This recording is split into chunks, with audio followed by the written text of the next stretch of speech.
Welcome to One on One. I'm Steve Adubato. It is my pleasure in this One on Two segment to welcome two very special guests. Chef Paul Kapner is a certified executive chef and director of the Community Kitchen at the Community Food Bank of New Jersey, a great organization. Also, for the first time joining us, Darrell Walker is a chef at Eva's Village and also a graduate of the Food Service Training Academy in 2012. And that academy is tied directly to the Community Food Bank of New Jersey. Now, these are complicated titles, but Chef Paul, set us up for this. The Community Food Bank of New Jersey is? I'm not going to assume everybody knows what it is. I know what it is. Okay. We know how great it is, but not everybody watching in 5 or 6 states know. The Community Food Bank of New Jersey is an organization that feeds people throughout New Jersey, 18 of the 21 counties in New Jersey. We reach approximately 1 million people every year, close to that. Whether it's food or other types of services. And I was proud to be a part of last year's big fundraiser to host it. Your team raised a lot of money for a great cause, a lot of people who need help. And the Food Service Training Academy, which is a terrific initiative which you graduated from, which is tied to the Community Food Bank of New Jersey. Describe it, because you went through it. Yeah, I did. What is it? It's a very intense program, is what it is, but I loved it. I loved it. Describe You it. go through different courses. You learn how to cut correctly, so this way you don't cut your fingers off. You learn how to make things from soups to sauces. You do cuisine. You learn how to deconstruct, literally break down a meal and just, it's the same elements, but you put it together a different way. Yeah, but back up, Darrell. Okay. How'd you even find out about this program? I went to prison in 2008, and I, through good behavior, I was allowed to go to a halfway house in Newark, and from there, the food bank has ties with that halfway house, so I heard about it through there. I applied for it because I love to cook. Love. I love to cook. Always? Always. It's been a passion of mine. All right. And from there, I interviewed. After I interviewed, they were kind of iffy about me, only because, I was due to get released before the program was over. So, it's like they want to make sure I come back, I complete the program. But I assured them that I would, and I did. You were committed? Yes, I was. Describe the program.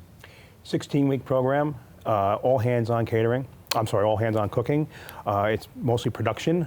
About 6.5 hours a day in the kitchen, about an hour and a half each day in the classroom, so we challenge them both physically and mentally. Some don't make it, though. Some do not make it. Why not? Because it's a job. You're coming, you're, as Darrell said, you're coming. It is a job. You're coming for a job. You get interviewed for a job. It's like any place else you're going to go for an interview. You get to be accepted into the program. It's not guaranteed. It's a free program, but it's not guaranteed. And I'm going to work you. I'm the like a real job. I'm the employer, and you're the employee. Yes, we're going to train you. You're going to help us produce food for the people in New Jersey. But in the end, I'm going to help you get culinary training. So talk about a commercial kitchen. Talk about, and by the way, you're in Eva's Village right now, Yes. and which is a great organization. Talk about the work they do. Real quick, 400 lunches a day? 400, sometimes more. And you are the person? Well, lunch, I assist with the lunch for the soup kitchen. But I cook for dinner for the clients there. We have a lot of residents there, about 300. And Eva's Village, just describe it? Yeah, we have a soup kitchen. We do breakfast now. It's a new thing we started. So we do breakfast and we do lunch for the soup kitchen. Wow. And then we do dinner for all the clients, all the residents that are there. So the graduates of the academy, they work in all kinds of situations. Correct. Biggest challenge about, you're a chef, right? Because that says chef, Darrell Walker. Difference between a chef and a cook? Difference between a chef and a cook. A chef is the term chef is you're in charge of the kitchen. You're a leader? You're a leader. He's a leader. He is a leader. Not just cooking, he's a leader. Yep. Describe what it means to be a leader in that kitchen. You make all the decisions. It all falls on you. You have to, from top to bottom. If someone doesn't show up, you got to do it. And it's from top to bottom, you're in charge. So I've been obsessing over leadership the last few years. Wrote a book called Lessons in Leadership. So I got to ask you, biggest leadership lesson you learned in the kitchen as a chef is? Just having to take over, having to fill in. Like Chef Paul said, if someone's not there to do the job, that they're supposed to do, I have to jump in, I have to step in, I have to complete that task plus whatever other tasks that I'm required to do. Anything goes wrong in that kitchen, is it on you? Yes, it is. Even if it's their fault, Yes, it is. it's on you. It's on me. What's that feel like for you? Um, You smile. Wait a minute. Well, why does Well- that make you smile? Well, because on one hand, I don't want to take, the failure of someone else or if someone else messes up. But On the other hand, when I complete that task and it's done correctly, I love the praise that I get for it. what does it do for these, by the way, young men and women? Yep. Yes. What does it do for them, Chef? This program. It gives them self-esteem. Some of our students come out of the prison system, as Daryl was saying, and a lot do not. But it gives them a place where they can grow. In the food business, What are the possibilities? becoming executive chefs in different locations. It's pride. They can graduate from our program. It means they can almost work in any kitchen. As a cook or a prep cook, a place to start and a place to grow. It's our good friend Josh Weston told me about this. Partners for Health told us about it, and the folks at Berkeley College. Everyone was telling us about the graduation ceremony, how great it is. Now, both of you, I see your reaction when I say it. Yeah. What's it like? It's a wonderful feeling, man. Emotional? You're very emotional. You have friends, you have family, like all of your loved ones, the people who supported you from day one. And to accomplish that and for them to see your growth as a person, it's very overwhelming. What did you feel you accomplished that day? That day, Graduation day.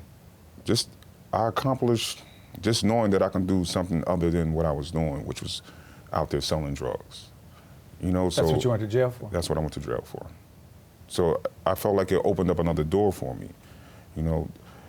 I got to ask you something. I'm sorry for interrupting. If you didn't apply for this program, the food service training program, you didn't do it. You can't predict the future. Where do you think you'd be right now, other than in this studio with us on public broadcasting, telling this terrific story? Where do you think you'd be? It's a very strong possibility I would probably be back in prison, because before the Food Service Training Academy, I really didn't know where I was going to go. I didn't know where I was headed before then. So chances are, because that was my norm, that's what I was used to doing, is going back to the streets, selling drugs and going back to prison. How fulfilled are you right now? Very. How excited are you about the future? Very excited. And your son? My son? Yeah. Real quick. Teach him how to cook? Oh, yes. My son loves to cook. Is it a gene? He comes in the kitchen, he's like, Daddy, can I help? Can I help? I want to help. So, I love it. I love Teach it. him about cooking in life, right? That's right. Give a few seconds left. You got a big smile on when you look at him. Why? Because he's a success for us. I mean, I'm very proud of him. I mean, I couldn't. I can't say it. He has to say it. I mean, he makes us look good.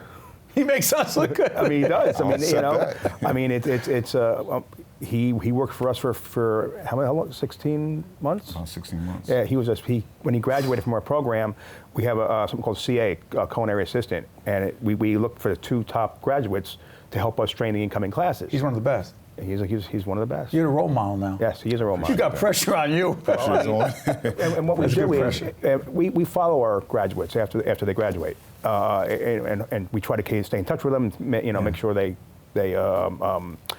they need help, we'll help them. That kind of thing. So, Chef Paul, Chef Daryl. Sound good? Sounds beautiful. We're honored to have you on the family of Honored to be public here. broadcasting, Thank you. and on the Files family as well, and on public radio, joining us. And we wish both of you nothing but the best. And Thank you. we know you'll continue to be a great role model for a lot of people to follow you, including, most importantly, with 3 sons, Yes. your son. Thank you. All the best. Thank you. thank you very much. Honored to have both of you. Stay with us. We'll be right back. Thank you, both.